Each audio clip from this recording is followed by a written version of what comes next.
Before we get started, we wanted to thank Matchstick Golf for being our first title sponsor. Matchstick is a custom designer of ball markers based in Portland, Oregon, that was born out of its founder getting sick and tired of trying to find cool ball markers that weren't huge, heavy poker chips that didn't cost $300 on eBay. Matchstick's markers include the one-eyed alligator from Happy Gilmore, a stack of cash that will have you putting for dough. Right now, Matchstick is offering 15% off your first order at matchstickgolf.com with the code Municipals. So head on over to matchstickgolf.com, enter Municipals at checkout, tell them Big C in Ashton sent you. How hard did you push it? Till I black out? Yes. Numerous times, yes.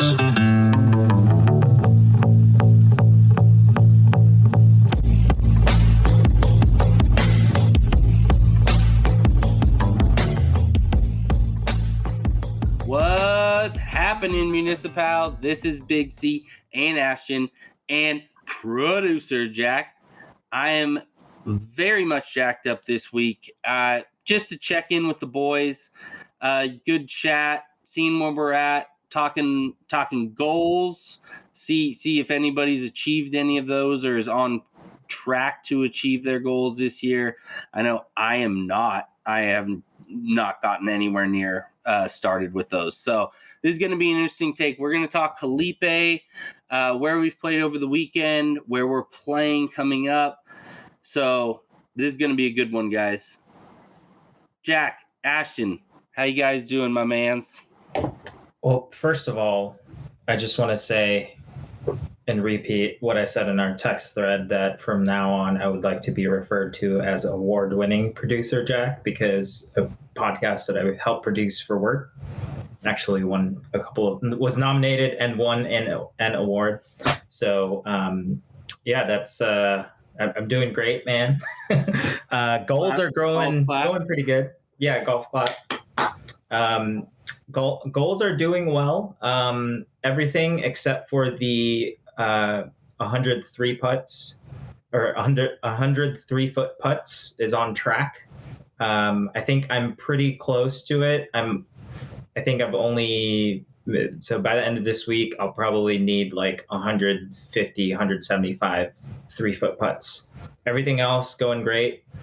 Freezer drills are killing me. But seen some improvements with my swing already, hitting a lot more greens than I usually am for the last 5 rounds or so that I've played. But man, doing pretty okay with the goals. How about you, Ashton? Well, as I put in the text thread, I was recently elected president of the universe. So I would like for you guys to refer to me as president of the universe. Sorry, Jack. No, congratulations, man. That's very cool. And we're, as we tell you all the time, very lucky to have your talents. Things are good. I mean, I have not done a whole lot with golf this year. Recently did the math and Liz has actually been gone longer than me. I have been gone 33 of the last 44 days. I've been on 7 flights. I've been everywhere from Nashville, Tennessee to Oahu. And again, world's smallest violin. I'm not asking for people to feel bad, but just have not focused very much on golf. And goals have been okay. I've been reading some. I've been drinking more water. I would say that things are trending in the right direction. Just because I knew that we were traveling a bunch, and like alcohol and Oahu and everything. Really, I kind of set my sights on my goals really starting February 1st. So, it's going to be starting next week. But, also putting those same mechanics in place. Tomorrow is my sort of test run at my new gym. If that goes well, hope to join next week and get to going and really kind of focus on the strength, as I was telling y'all about. And just put my first golf lesson with my coach, Brad, on the calendar for about 2 weeks from now. And for me, I just know myself. I'm a process person. So if I join the gym, I'm going to go. I've got a lesson, I'm going to get better. So I think things are trending the right way. And, now that we're home for a little bit, excited to dive in on kind of the golf and fitness stuff. So trending in the right direction, but I think a lot of progress is going to be happening hopefully in the next 3 months or so. So, I mean, New Year's off to a great start. It's hard to argue when it's 85 degrees in Oahu every day, and you get, I think we were there for 9 days. So New Year's off to a pretty solid start. Your name in my phone is going to change to Thick Boy Vanilla Smooth. Why was I Thick Boy again? You're now going to be Thick Boy because you're hitting the gym. You're hitting the CrossFit hard. So you're just gonna become Thick Boy, and so now you're gonna become Thick Boy Vanilla Smooth. There we go. I like and basically our Instagram is going to turn into me shirtless cooking bacon, looking at lightning strikes and all that stuff. God, we have, again, we're not a real golf podcast, but the Bryson quarantine video is something like, we'll show our kids and be like, yeah, this is who this guy was. He now looks like Barry Bonds, but my memories actually have not been tainted by that video, except for like a couple of clips I saw on Instagram, and I aim to keep it that way.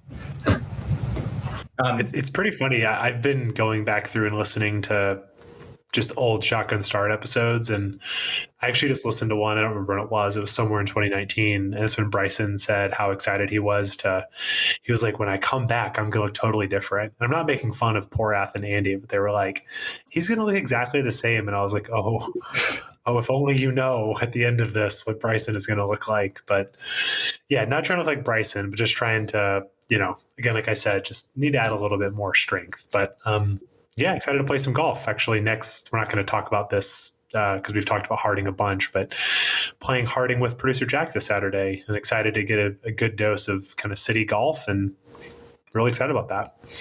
Before we move on, actually just got your postcard in the mail. So appreciate that, man. Oh. A nice little surprise from Pearl Harbor.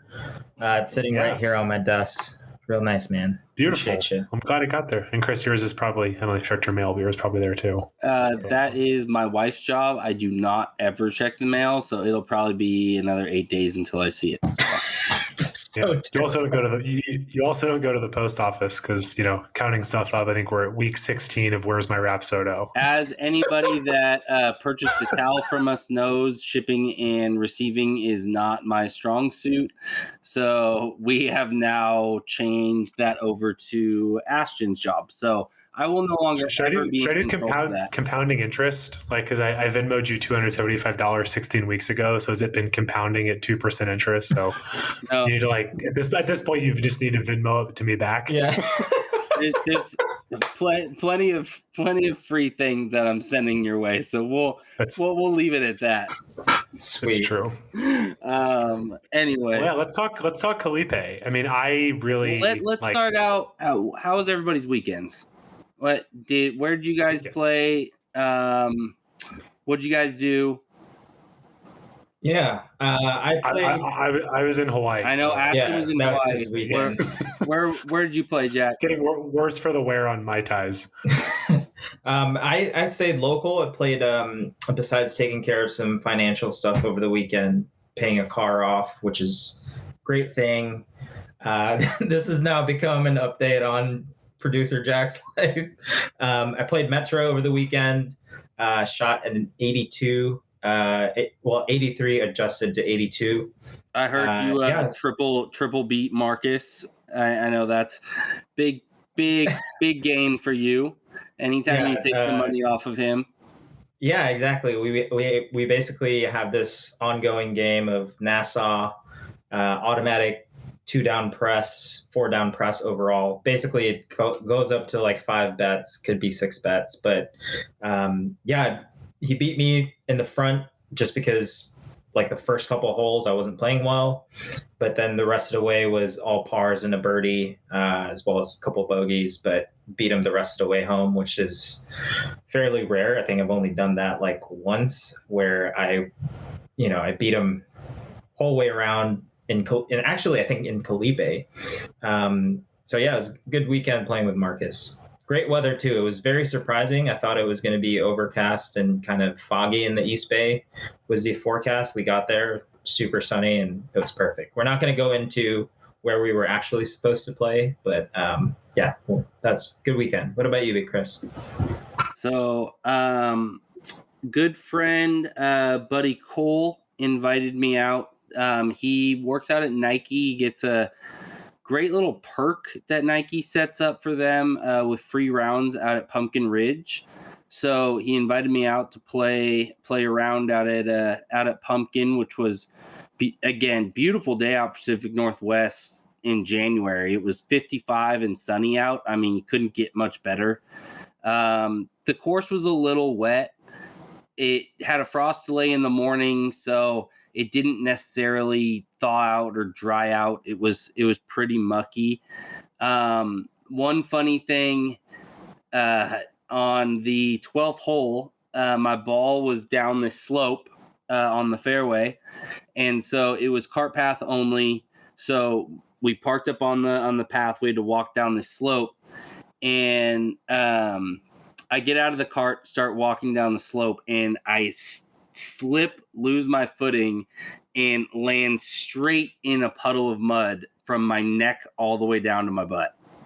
I had mud everywhere.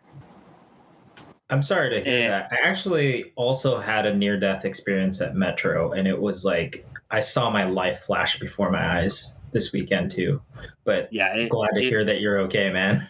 It was more comical than anything. I almost wish we got it on camera because it was pretty funny. But another fun thing, I didn't know who I was playing with other than Cole, and so I showed up, and this guy introduced himself as Tudor.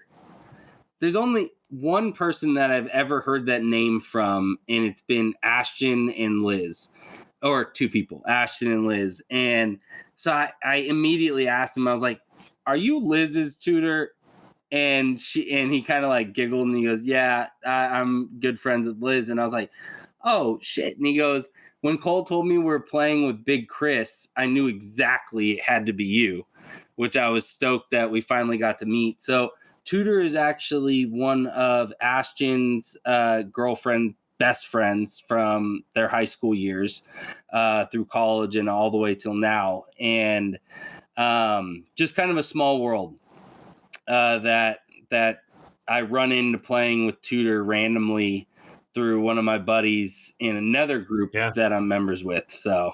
Well, and friend of the pod, his tutor's best friend is Christian Park, friend of the pod of first golf trip ever. So, I mean, it's just, small world. And this is also just weird where it's like people who don't know this, it's like, it's more of like, all these people were separate in my life and somehow like my life is just jammed. Like it's all these kind of weird connections now of like, this person, that person knows this person. It's kind of crazy. Yeah. So that was a fun time. It was great meeting him. I'm finally going to get out some more, and this weekend, heading out to the coast, going to play some golf out there. Not public, which I hope we don't get roasted for. Our friend of the pod, Matty Brown, ex-mayor of Gerhardt, owner of Manzanita Golf Course. He is a member out of Astoria Golf Country Club. So I'm going to be going out there and getting the privilege to see what the better side of life lives. So we'll see how that guy is. I'm excited to get out there. I know it's not public, but that place looks amazing though. Yeah. Like, I mean, I know that Tron posted a video from there a couple of years ago, and that place just looks amazing. Hey, lots of half pipes, right? Yeah. So all the fairways are half piped, and they're like 20 feet tall, and it just kind of a design you're not going to really see anywhere else. And being a golf course enthusiast and architectural nerd, like it's a course that I have to mark off my bucket list. And I know it's not public, everybody, but I got to get out there and play it at least once. It's a gem. So I'm really thankful for Maddie. I really appreciate that and stoked to get out there. So, but we want to talk one of our favorite golf courses, Jack's home course. We could even call him the mayor of Callippe, if we would go so far to do so. Callippe Golf Course out in Pleasanton, Livermore area. Really great course. I would say all three of us love the design out there. The superintendents keep it in really great shape. So I'm really excited to kind of dive in with Callippe. Let's start out with the mayor himself, Jack Lopez. Jack, let's talk layout. What's your favorite part about layout? Why is it one of your favorite courses in the area? What intrigues you to come back over and over again out there? Yeah, actually, it's perfect segue, man. I was digging into it a little bit when we were starting the pod, and on their website, there's basically this like quote that talks about the golf course and talks about the architect, and he talks about layout on it. So humor me for a second while I read it to you guys. It says, our goal was to have the course reward the thinking golfer, where length and power are not the most critical skills required to play the golf course well. The layout encourages strategic course management and creative shot making from tee to green. And then it goes on and kind of describes the golf course. But I mean, that kind of sums up perfectly to me exactly what I like about it. There are parts of it where, longer hitters can kind of just take over the golf course and, have an opportunity to score. But then there are parts where, it's not that you're just encouraged by the architecture, but like, you're encouraged by the wind direction, how you're playing throughout the day, things like that, to maybe take a 3-wood or a 2-iron off the tee like I like to do. So I love the layout. And this is one of the things, about being friends, you kind of pick up on, things that, we like as a group of friends do. Big Chris, one of the things that I remember you first talking about that you like about golf courses is the little peekaboo when you're driving into the course. So driving into the golf course where it is, it's tucked into this kind of residential farm area. You're kind of almost lost in the woods more often than not. You're coming off of the 680 in this East Bay, and it's going to take you through some residential housing, and you're kind of going to get lost a little bit in the hills. The first time I went there, I was almost late for my tee time because I was a little bit lost. But you go through this farm, a little bit of a farmland, go through houses, and you start going up the hill. And on the right side, the very first hole that you see is actually the first par 5, which is hole number 3. It's great because you get to see where the pin is. You get to see this downhill overlooking area over almost the entire golf course. And then you wrap back around into more housing and through to the clubhouse. And from the first tee, you have a really good look at, I'd say about 30 to 40% of the golf course, which is always super fun. But to me, I love the layout just because it's super challenging and asks you to think. But then there's holes like hole number 3 where it's a hard green to drive because you can't really see where it is. Like, you have to be super accurate. But if you hit a good, for someone like Ashton, you hit a good cut into there, which is a draw for me. Like, it's a perfect shot. You'll always land, maybe 70, 80 yards away from the green. And there's other parts of it that's like 17 and 18. It really requires you to put the golf ball in the right spot so that you can get a look into the green. So I'd say it's a good mix of like, being able to take advantage of your length and your power. And then at the same time, like, you can be pretty strategic at times if you want to score. Yeah, I mean, I definitely would second all of that. I'm in love with actual peekaboos with any course, and a long driveway on your way into a golf course where you can really see kind of the layout and the rolling hills, especially in the morning with the sun rising, things like that. It might be one of my favorite aspects of coming in and starting your round there. One thing I love about Callippe, and one thing I love about a lot of the courses on kind of the sides of the Bay.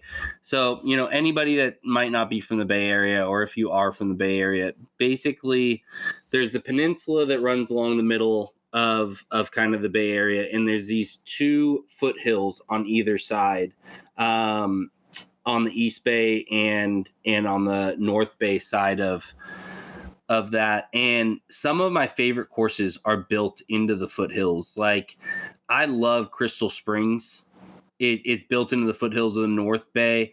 Callippe kind of gives me the same vibes, but in my opinion, in a little bit better condition than Crystal Springs is.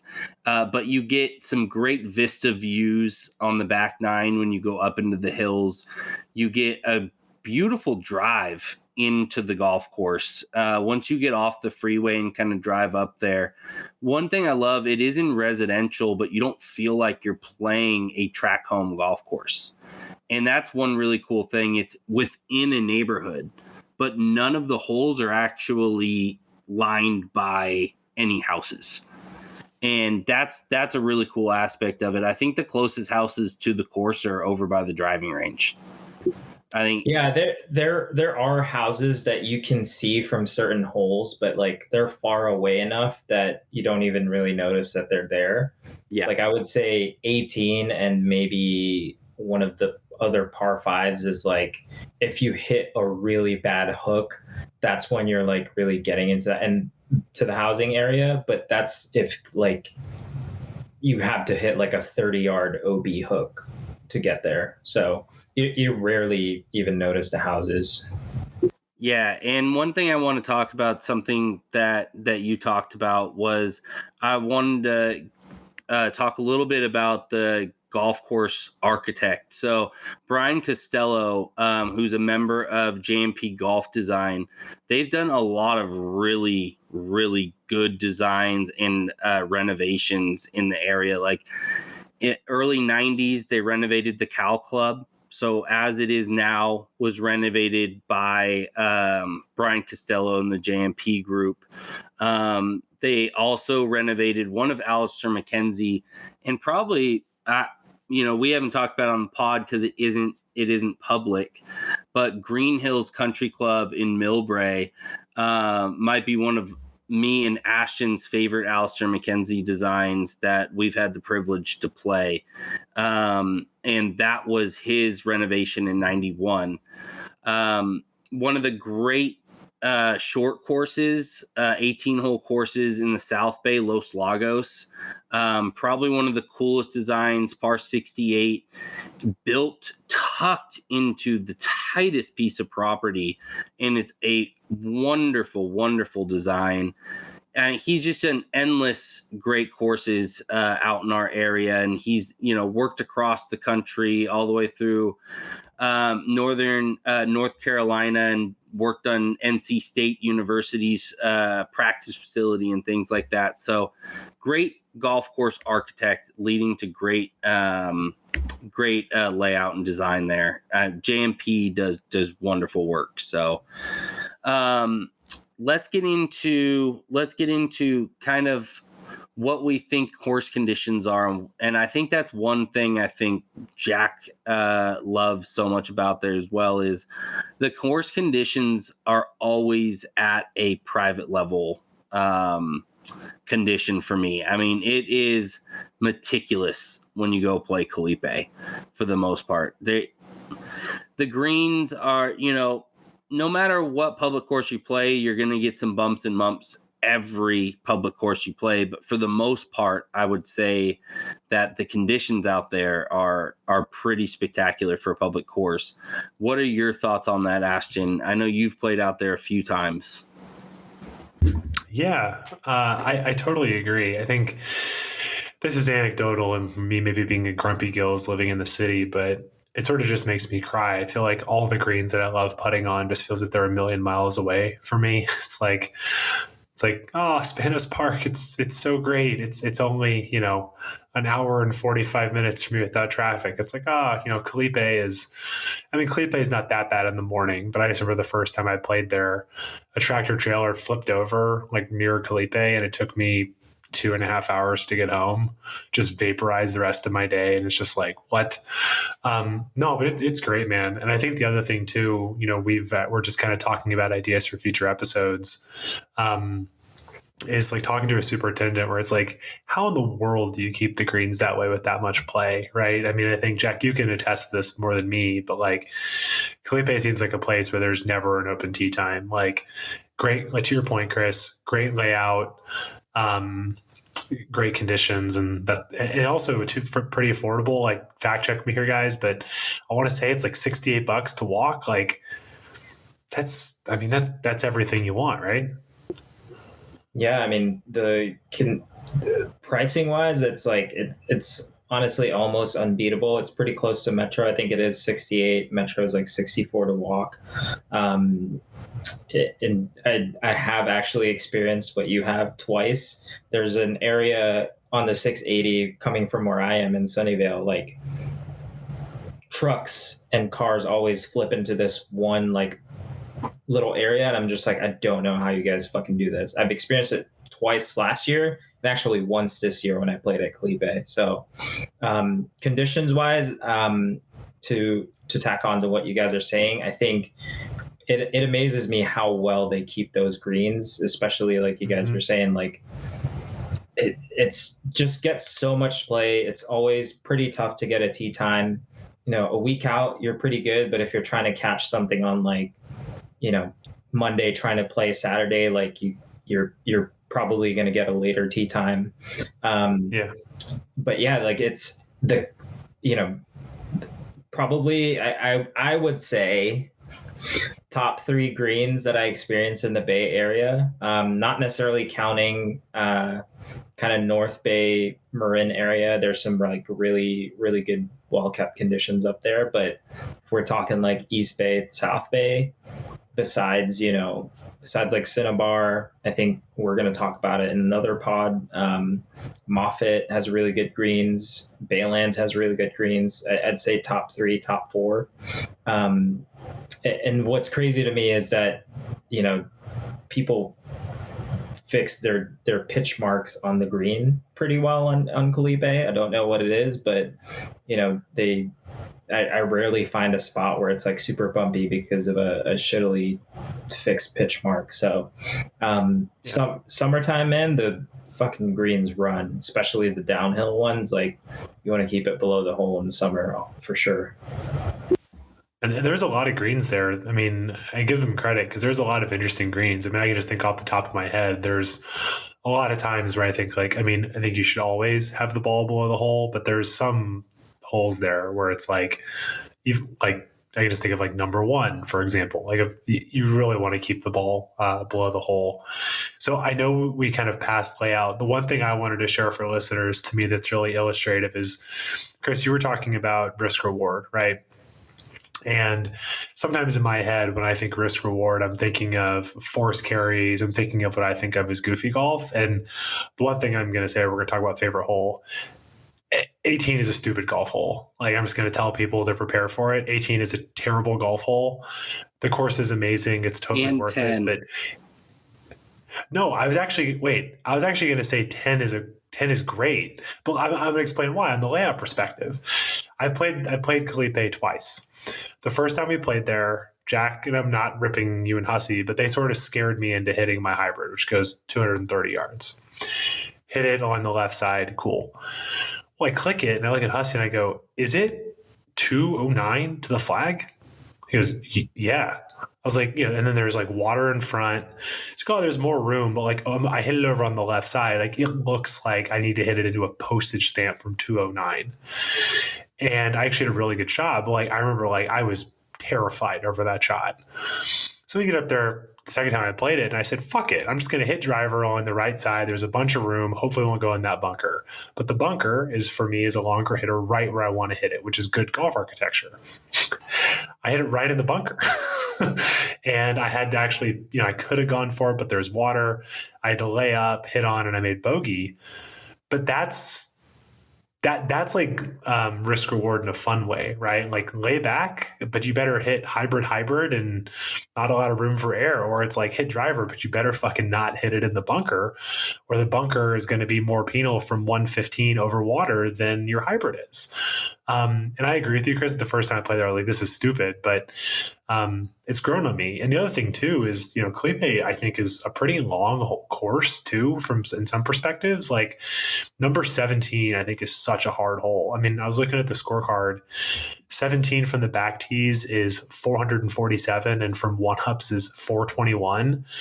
And the same thing, like there's a kind of a creek where it's like you can hit driver. If you connect with one, it's probably going to go in the creek that crosses. But if you kind of hit a wimpy hybrid, I mean, you're banging something in there. You're hitting another 215 yard club, and I really like that. But to me, 10 is very illustrative of how that course is laid out, where it's like, if you want to hit driver and you nail it perfectly, you're going to have a flip wedge in.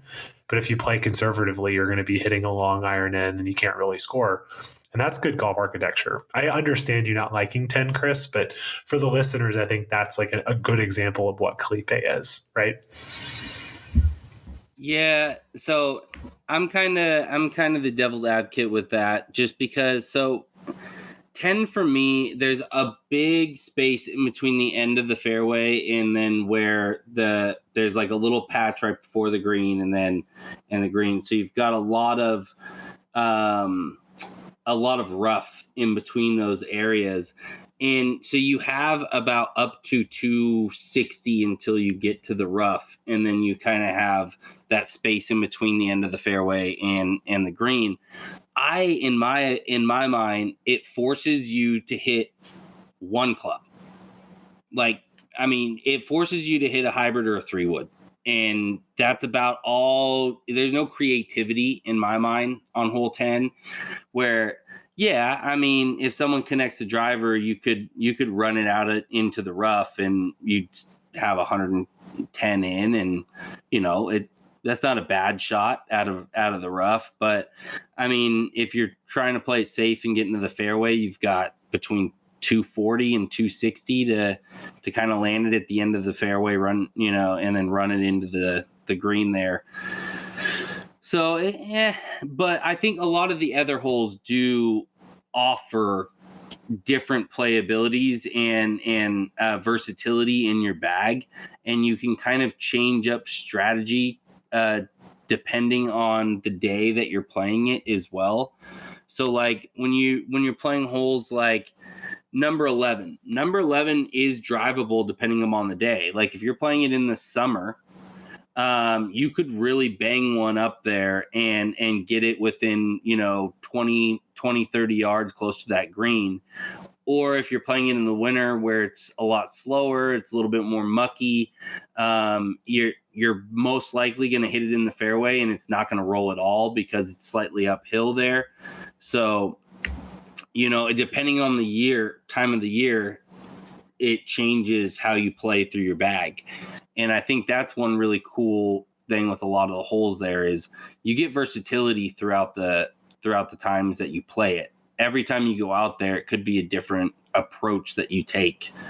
And you get to play different parts of your bag, which is always important in my mind when I'm playing a course, because nothing can be more mundane and boring than going out to a course and you're like, well, hole 2, it's 440 yards. It's a driver.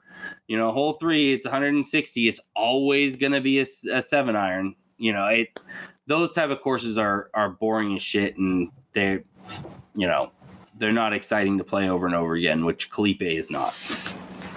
Yeah, I second that. I love there's one like stretch of like maybe like 2 or 3 weeks apart that I played it. And it was like going into the winter, so seasons were changing. Like you could still hit driver, bang a wedge into some of the greens, but then like you'll notice it once the seasons change. Like I'm like right now, I'm probably hitting a lot more mid irons than I would like to into some of the greens, which is like that's a sign of a great golf course to me too. I think summertime, it's usually more strategy off the tee for me. Like just thinking like, all right, am I going to hit 3-wood or am I going to hit driver? Which is also, I think, great because that's besides that place. I mean, maybe Metro. I think Baylands kind of does the same thing at times. Moffett does, and a couple like Rooster Run. There's not a lot of, I think, golf courses in the Bay Area that like has that strategic kind of, it forces you to play a strategy off the tee, more often than not. I think maybe Presidio, is a good example of that. But like summertime, I'm just like, all right, like I'm either hitting driver, 3-wood, 2-iron multiple times during the round, which I love that. Like that's great. Especially on 18, it's like it's usually a 3-wood or 2-iron off the tee for me there. But like, yeah, that's one of my favorite things. Like I would say, you could probably, like a mid handicapper like me, like you could probably play almost every single club in your bag at a round in Callippe, which is a pretty fun challenge. Yeah, I'm with that 100%. I think that's one great thing about Callippe. I think the one thing I could say that's negative about the design is the bunkers are for show, and you really don't come into play on pretty much any of the fairway bunkers, in my opinion. I've played there a dozen times or more. I've never found a fairway bunker ever, and I've maybe found 1 or 2 greenside bunkers.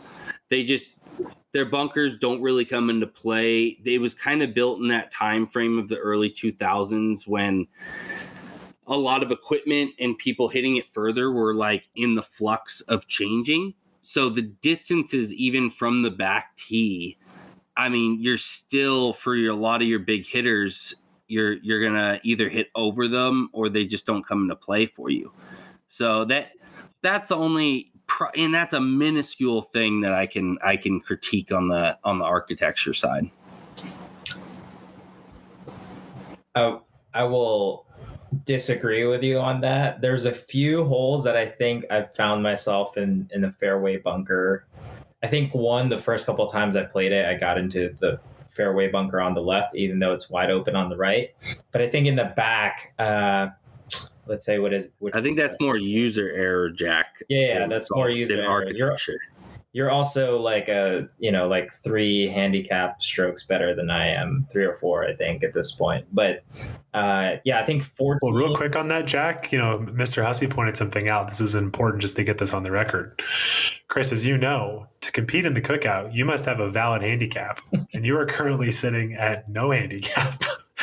And I'm just saying, we need a handicap, or else you're not going to be able to play in your own golf tournament. Yeah, so how are you going to get? Would like to put that on the record. You're going to get DQ'd from your own golf tournament. That's pretty funny. Chris and I are going to be playing our singles match. He's going to put his tee in the ground. I'm just to take my hat off and shake his hand. It was a pleasure. You'd be like, what? No, what we're going to tell people is, if people actually show up to this thing with no gin handicap, it's like, cool, you're playing as a scratch. Just so you know, you're not getting handicaps only come into play on the singles anyways.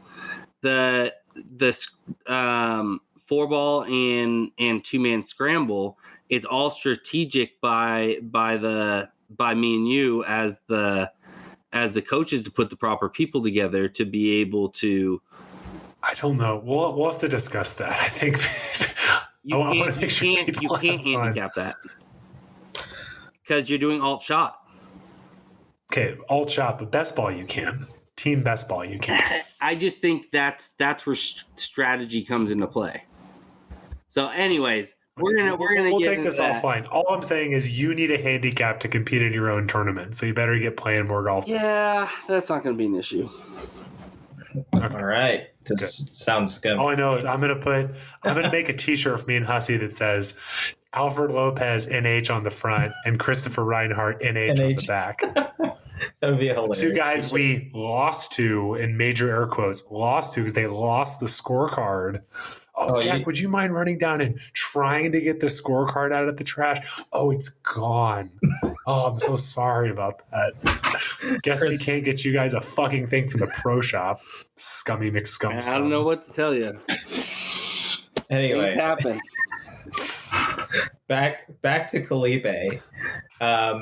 14 and 15, I've found those fairway bunkers a good amount. I'll disagree in some holes, but I know what you're talking about. I think 3 is a good illustration of what you're talking about with the distance change when the course was created, because there's like fairway bunker on the front left that's 220, 230 from the blues. And it's like, I've seen people hit into there, but it's like you've got to be super short or just have like a really bad shot to hit it in there.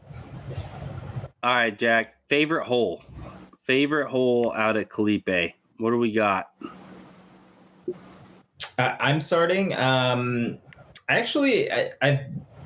been thinking about this a lot. I actually really like the number 1 handicap hole, which is number 7. Uphill par 4. You have a right in front of the tee boxes. There's a little barranca area. So, not that it's a completely blind tee shot, but it's hard to see where the green is. It's super uphill. Fairway slopes down to the left. So there's like a little collection area. If you hit a draw like I do, not really a great shot for it. So you kind of have to pick your poison on how you want to approach it. But if you had a really good tee shot onto the right side, also into the wind, that's a big thing that I really like about it. You have to hit a good tee shot to the right side, avoid the fairway bunker on the right to have even a really good look into where the flag is. What I really like about it is that it's kind of a blind approach. It's covered by a bunker, front to back and multi-tiered green. I love it when it's in the front, but when it's in the back, I'm usually hitting like a 8 or maybe a 7 choke down into the green. So I like that it's a pretty challenging par 4 in that sense, that it kind of, like we're talking about, strategy off the tee is pretty important. You have to hit a good shot off the tee to try and score on the hole. Besides that one, I'd say the next hole, number 8, is a pretty fun, drivable par 4, as well as I think number 12. Those are my 2 runners ups because I'm a sucker for a drivable par 4. What about you guys?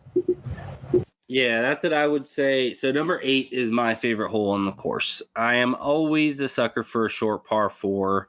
I love the versatility of the green on number 8.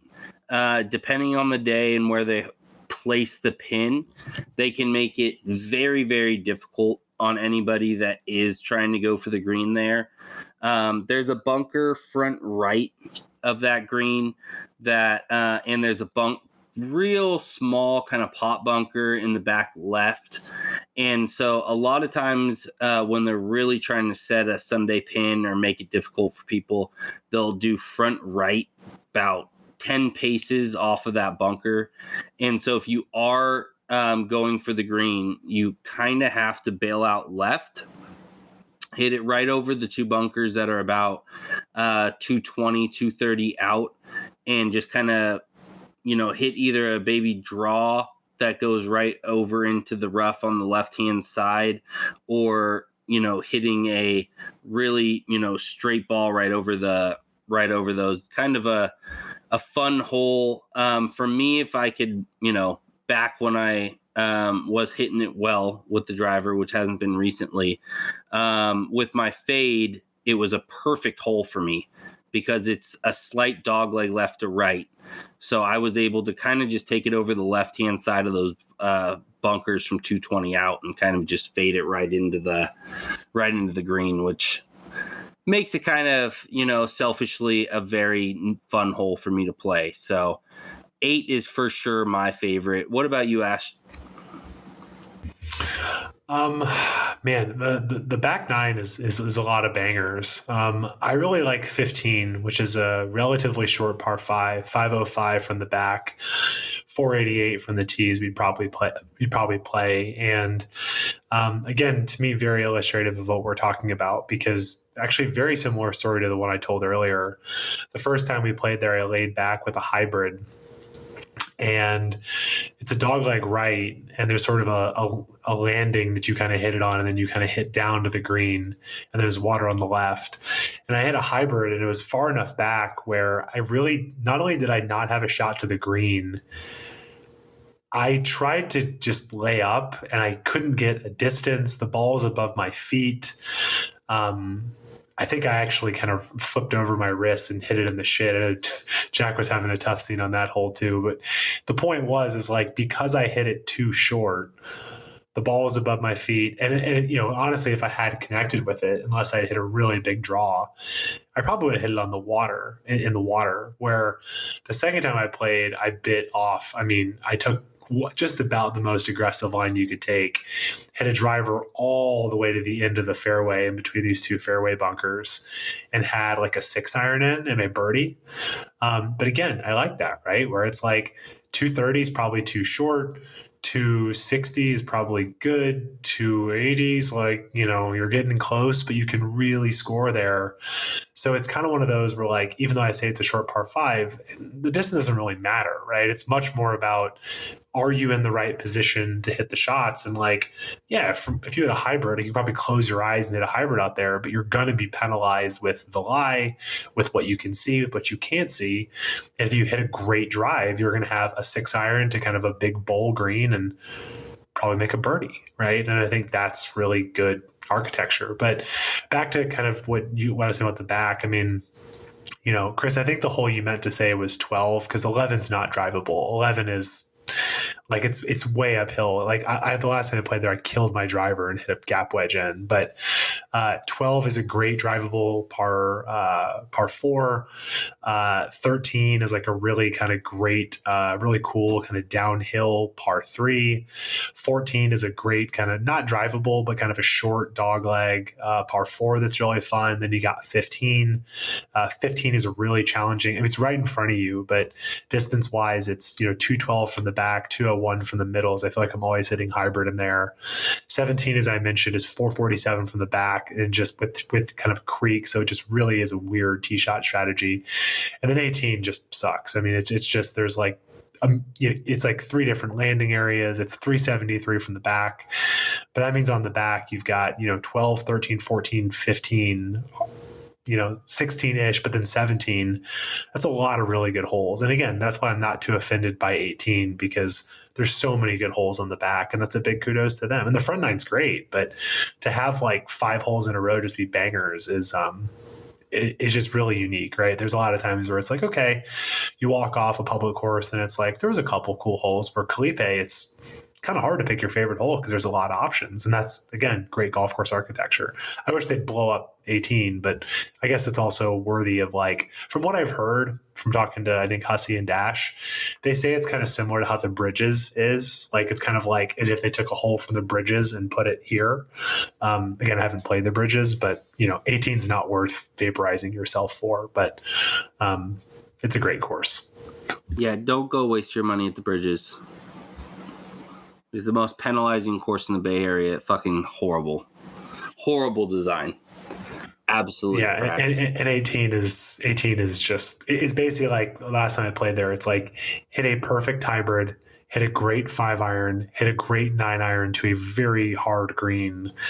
Like a par there feels like an eagle. It's just, it's no bueno. But into the wind nonetheless.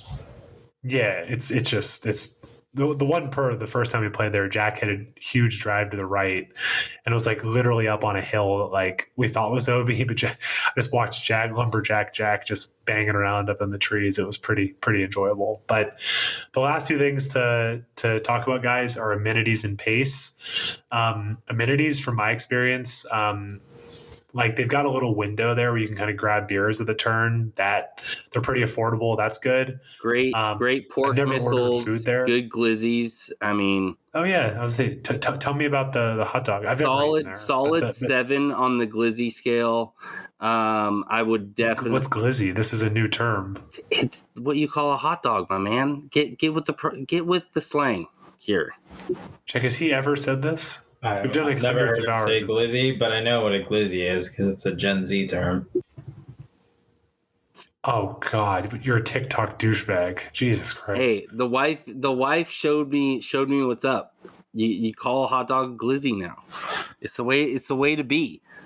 So we're talking pork missiles. You gonna shave your head and dye it blonde, Brooks, over there? Who knows? Who knows what's to come of these thirsty boy, these golden locks. Thirsty boy. Anyways, solid pork missiles. Solid pork missile.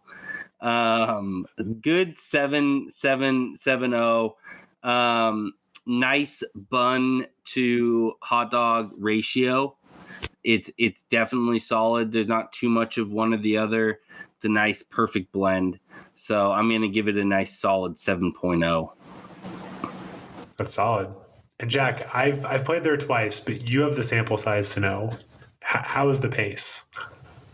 It can be a bit tough, right?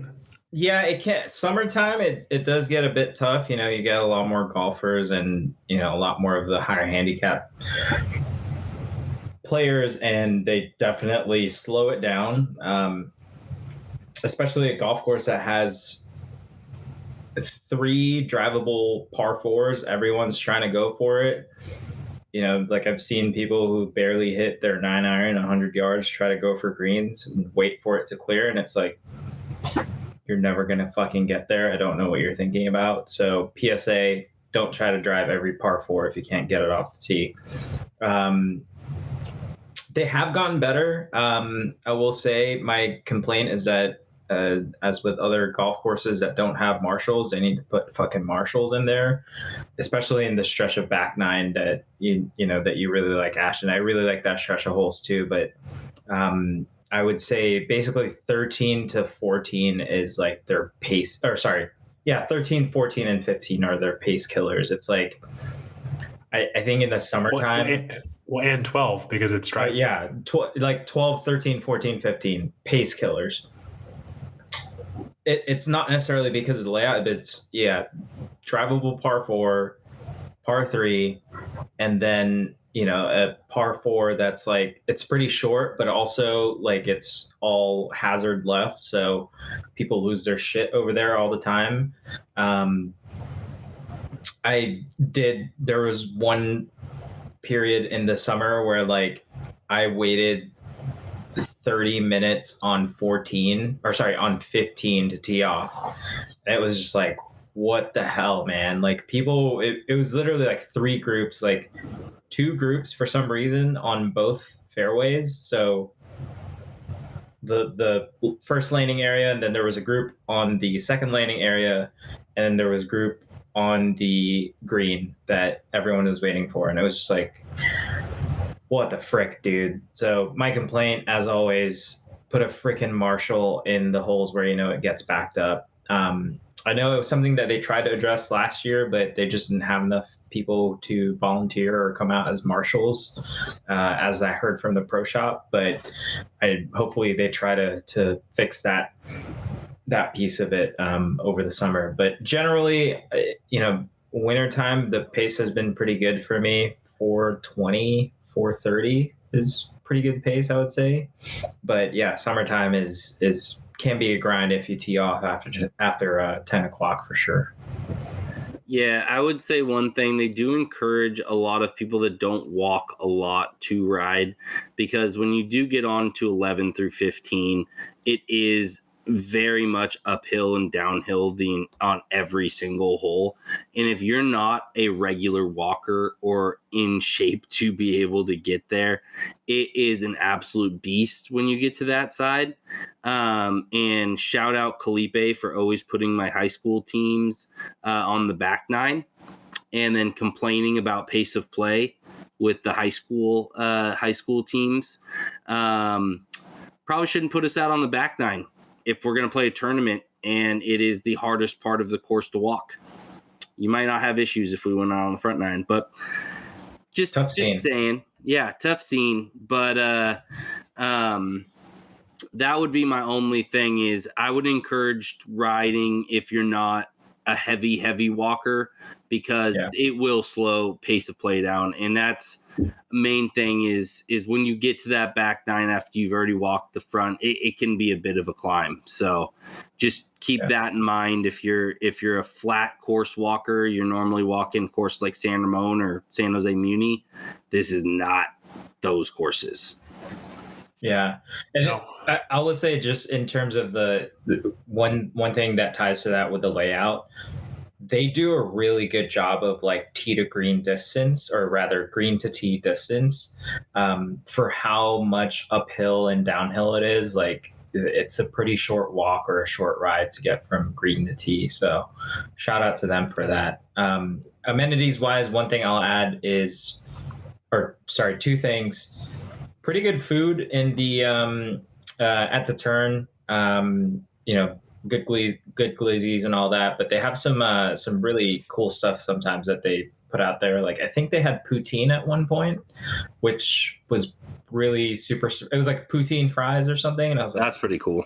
That's hard to find in a restaurant or any kind. Wasn't poutine always on fries? It's gravy on fries. Isn't poutine? Well, yeah, you just don't find it at golf. Like duck fat. Yeah, like that's what I mean. I see what Jack's saying. Yeah, you just don't. I made the mistake when I went to Toronto like 5 or 6 years ago. You can put anything you want, and I stupidly put guacamole on my poutine.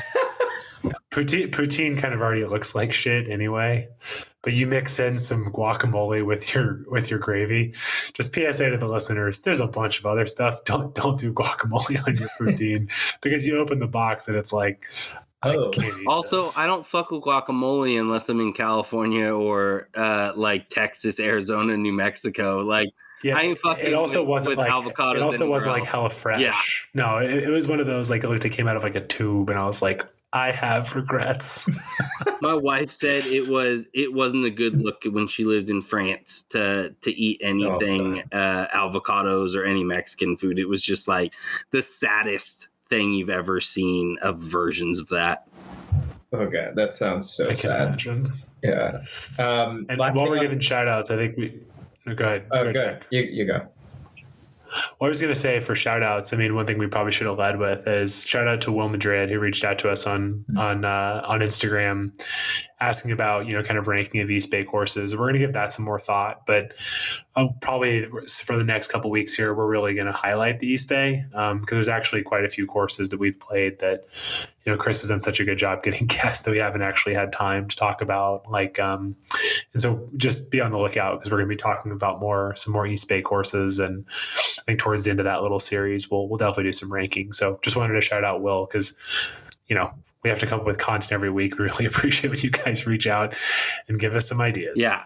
Yeah. And that, piggyback on that, if anybody does have ideas or anything you guys would love for us to talk about on the pod, we love suggestions. So please DM us, reach out to us, and let us know what your ideas are, and we'll try to slip them in any future podcasts there. I got working with a bunch of pros Jack, here. take us home. What did you want to say? Last thing on amenities for me is the range. I know they're working on it, but it's like hybrid grass, hybrid mats. One, please replace the fucking mats on the range. They're like the saddest, oldest mats that I've ever seen. I think they're from like the 90s. And also the grass part of the range just needs a redo. Like there's like 10 feet of grass that you can go hit on once it's grown in, but the rest of it, just tough scene. So please, Callippe, Mr. Brian Costello, if you check in on Callippe Preserve,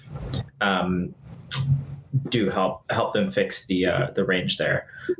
Sorry, one other thing before we go, I wanted to highlight that I really like about them. They have, it's called Callippe Preserve because there's actually, they've been certified as a Audubon Sanctuary certified golf course since I think 2006. It looks like. Basically, it allows them to preserve some of the areas and a lot of the hazards on the golf course. You're highly encouraged not to play out of and like even go into because they have some reptiles. They have some birds in there. They have a red-legged tree frog and a California tiger salamander. Yeah, reptar. California tiger salamander is under the federally threatened California list of things. But yeah, they do. That's also your stripper name, right? California tiger salamander. Yeah, I've been holding off on telling everyone, but catch me at Cheetahs in San Diego every 3 months. How do you think he's paying for all these golf clubs? Yeah, exactly. How do you think I pay for golf? But yeah, no, it's really cool. I don't definitely not producing this podcast. Hell no. I'm in the fucking negatives here, guys. You are? More than you two, but yeah, that's something that I really like about them is that, I think we often hear about it with, Brendan and Andy and Fried Egg. They talk about, conservation and really trying to make sure that there is golf for us to play by having golf courses for us to play in. And I think they have a pretty good model of like the way that they take care of the course, the way that there's preserves, other things that you can do around it, like hiking and even riding horses apparently is a thing. I've seen one fucking person riding horseback on one of the hills one time. Blew my fucking mind. But yeah. That's the content we need. Big C on a horse after golf. Right off Or in the Big fucking C sunset. Right off in the riding a sunset. horse on the golf course. And Sir, you weren't supposed to turn the horse into a hot dog. that sounds so terrible. I feel like I'm gonna need to cut that out. We're gonna piss off PETA. Oh. I just think of the Dwight Schrute. You were the Dwight Schrute segment where Dwight says he's patented something that allows him to make like 12 hamburgers without killing the cow. Yeah. Well, all right. We're off the rails here. I'm with Jack. Anytime that a golf course can have preserve, just like Bandon does with the actual preserve that they have, where all the money goes back to the land to preserve the actual sanctuaries for the animals, I think is wonderful. And I think for non-golfers, it opens their eyes to what golf courses offer and can be for the community and for animals.